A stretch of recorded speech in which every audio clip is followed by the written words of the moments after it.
आमच्या SD news चॅनलमध्ये आपले स्वागत आहे।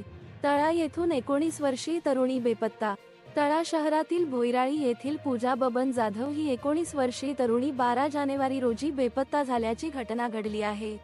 पोलीस सूत्रांकडून मिळालेल्या माहितीनुसार तळा शहरातील भोईराळी येथील पूजा जाधव ही तरुणी 12 जानेवारी रोजी सायंकाळी घरातून काहीही न सांगता निघून गेली। ती आजपर्यंत घरी परत आलेली नाही।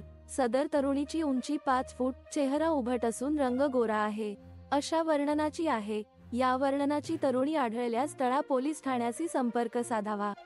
या प्रकरणी 18 जानेवारी रोजी पोलीस ठाण्यात तक्रार दाखल झाली असून सहाय्यक पोलीस निरीक्षक GV कराड यांचे मार्गदर्शनाखाली पोलीस हवालदार PS चांदोरकर अधिक तपास करीत आहेत।